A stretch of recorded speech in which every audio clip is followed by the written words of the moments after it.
What's up, guys? Welcome back to the YouTube channel. Today, we are going to be matchmaking the entire lightweight division in the top 10 or 15. Okay, we'll take a peek at this because I've been talking about this with some of my buddies, and I feel like there's just a lot of confusion about what should be done and who's next because of how crazy stacked the lightweight division is right now, and also how hard it is to know what to do with each of the big names. So right now we got Justin Gaethje as the champion, and Ilia Topuria is no longer champion, which feels super weird. And he also has a long recovery time. Justin said he doesn't want to fight this year again, so that's kind of tricky. The UFC forces him to, he might do it, but he kind of seems like he calls the shots with the UFC. He's the one that forced them into giving him a title shot. So at this point, I feel like he kind of has a little bit more leverage than people think. And so does Ilia Topuria. I think he has a lot of leverage, but I feel like the fans, for some reason, want to see him versus Paddy Pimblett. And I keep on hearing this matchmaking of Ilia versus Paddy just because there's a history behind them and they have beef. But I don't think that really calls for them to fight. Even if Paddy's coming off a win, and it was impressive, yes, I don't think he just earns a legend like Ilia. You know what I mean?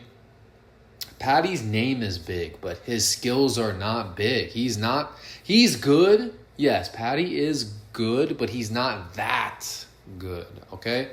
So now we also look at Ilia, right? Former champion. He just took his first loss, defended the belt at featherweight, attempted to defend it at lightweight.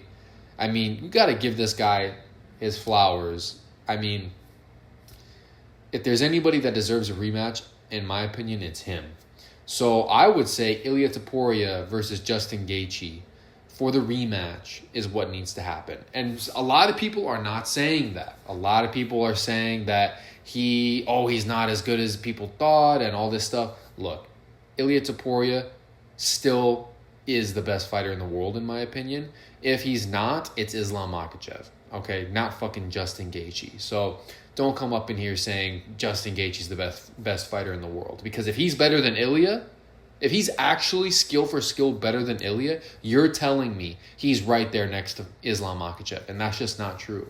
He's not better than Alexander Volkanovski or Peter Yan. He might be better than Sean Strickland, but I don't think so. Honestly, I think Sean Strickland is better than Justin Gaethje because you look at somebody like Sean Strickland, he was able to beat the Khabib of his division, right? You look at somebody like Piotr Yan, bro, he was able to beat the Khabib of his division. Justin Gaethje was not able to beat the Khabib of his division, all right? So I think Ilia versus Justin for the rematch is what needs to happen. All right? Now, on to our boy Arman Tsarukyan. Everybody is saying he's the one that deserves the belt. He's the one that deserves the title shot. And do I think he beats Justin? 100%.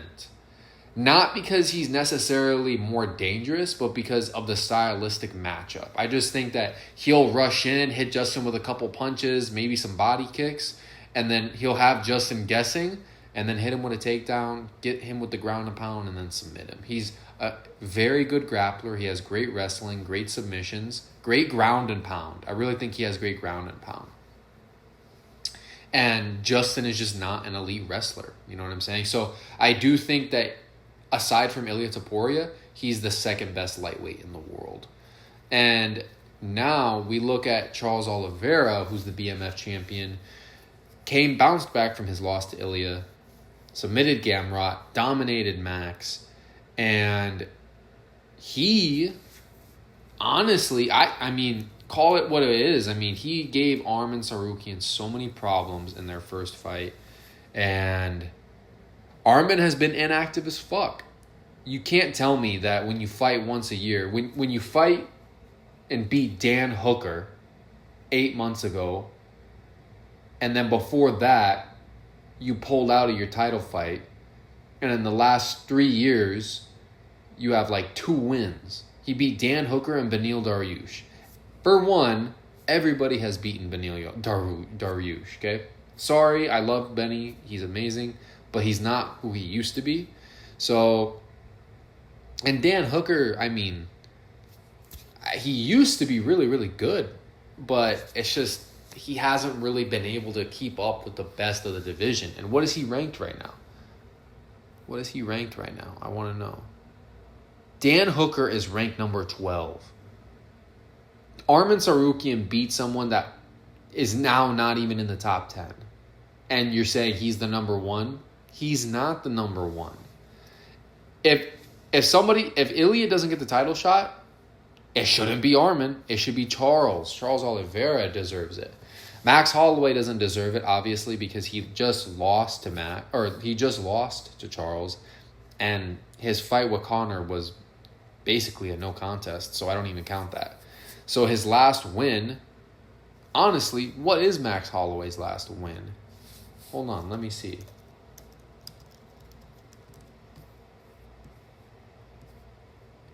I want to know. I really, really want to know because I don't remember what his last win is. Where is it? Jesus. Man. Okay. Dustin Poirier, 2025 July. So, a year ago was his last win. Okay. That's pretty good, I guess, Dustin Poirier, but it's a year ago. So, it just doesn't qualify. And Paddy Pimblett, I mean, he just got his ass beat by Justin. I would say he's more deserving than Arman. If anything, at this point, gets crazy. Paddy Pimblett is more deserving of a title shot than Arman Tsarukyan. So I think that they should match Max and Paddy up. They should do it exactly how these rankings look right here. Why not? Arman and Charles have unfinished business. That first fight, it's unfinished, okay? Arman almost got submitted twice by him, and he barely beat Charles Oliveira. Charles, he wants a fight. He wants that title again. Let's do it. Arman versus Charles, round 2 for the BMF belt. And that will give more eyes to Arman because, honestly, I do favor Arman in that one. I think that his age and his style and his athleticism and his determination all play a role. And he has a hard style to beat. You know, you need a very specific style to beat Arman Tsarukyan. And it's a very strong grappling style. I don't even know why he grappled Charles. Charles is a better grappler than Arman. And say whatever the fuck you want, but Charles is a much better grappler than Arman, in my opinion. I think Arman is a better striker than Charles.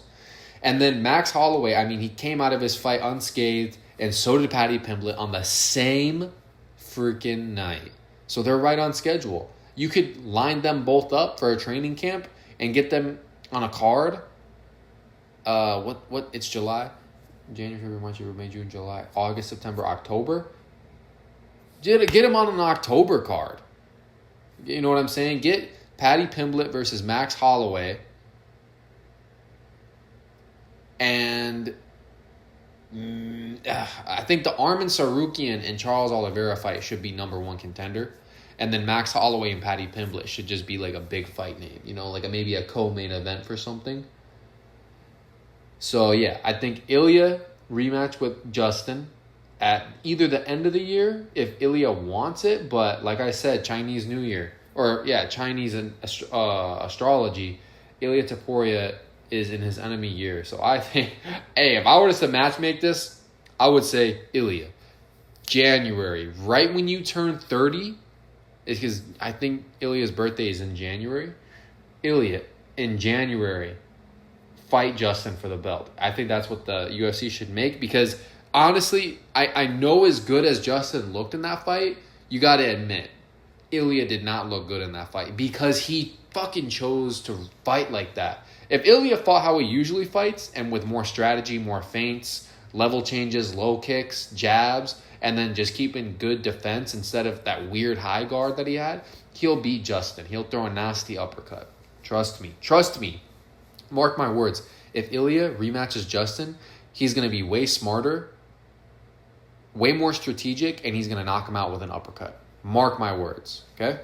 So Arman versus Charles for the BMF belt, and then Max Holloway versus Paddy Pimblett, co-main or main event to an event. You could headline a main event with a Max Holloway Paddy Pimblett. That's a numbered event all by itself, no belt, just because Paddy Pimblett's such a big name and Max Holloway's such a big name. Who would I go for in that one? Max Holloway, because his striking is so good on the feet and he's not an offensive wrestler. So I would take Max Holloway 75%, 80% in that fight. Paddy Pimblett's a dog, though. I honestly don't think he would get finished by Max. I don't think that Max could finish him. If Gaethje can't do it, I don't think Max could do it either. Paddy Pimblett is tough as fuck. I think the only people that could actually finish Paddy Pimblett are Ilia Topuria. Let's see. No, not Arman. Arman and him wouldn't match up. Charles Oliveira could do it to him. I think Charles could fuck Paddy's shit up. So, yeah. I think that's what we should do there. Now, on to Mateusz Gamrot, Renato Moicano, Benoit Saint-Denis, Quillen Salkild. I think Quillen Salkild is got a fight coming up soon, doesn't he? I think he's fighting soon. UFC Fight 9. Let's see what we got here. Ankalaev versus Guskov is next. Athletes. Is there, any other ones upcoming? Oh, Gamrot versus Salkild? Okay. All right. We're moving in the right direction here.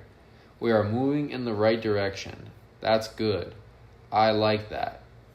I like that a lot. Okay.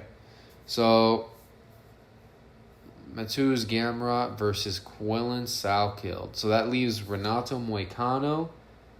Him and Benoit already fought. Mauricio Rufy needs a fight. Hey, yo. Moicano, easy money? Easy money or what? Let's do Moicano versus Mauricio Rufy. Let's do that. And then Benoit. Ooh, he's coming off a loss, bro. Who does he fight? Damn, who does he fight? Who has he fought, though? Let's see.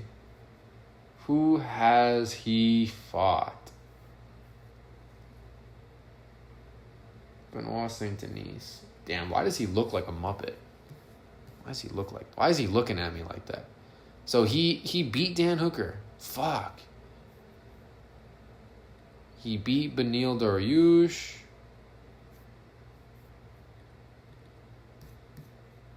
Okay. So, Benoit. Oh, man, this is tough. This is why I don't really get into these guys. Tom Nolan. I've never even seen a Tom Nolan fight. Dan Hooker. I don't know what bro is doing. We haven't heard of him since the allegations came out. Rafael Fiziev. Ooh. Do him versus Benoit Saint-Denis. It's not a good matchup for Rafael. And I mess with Rafael Fiziev. He's so good. Who should he fight? Fucking A. Benoit Saint-Denis. Fight that dude Tom Nolan. Fight Tom Nolan or Grant Dawson or something. I don't really care too much anybody that's 11, 12, 13, 14, 15. I don't really care too much because they can match make any of them and anything would work. As long as you can get a win and you can get 3 wins, you can get yourself into the top 6. You're in a pretty good spot. Speaking of top 6, how is Gamrot in there? He sucks ass. He absolutely sucks. I don't know what he's doing. Gosh. But yeah, as I said, I think Ilya needs to rematch Justin in January. Arman Tsarukyan versus Charles Oliveira. Make that shit ASAP. What are we waiting for? Right? Make that shit in a month or 2. Give him an 8-week training camp. And then the month after that, do Max Holloway versus Paddy Pimblett. Let them enjoy their time off, since they both just got wins, and do a fight in October, November with Max Holloway, Paddy Pimblett. Well, maybe, October, because Paddy Pimblett's fat ass wants to eat all through November and December, right? So yeah, that's what I would do, and that's exactly how I'd matchmake the lightweight rankings as of 2026. So if you agree, let me know.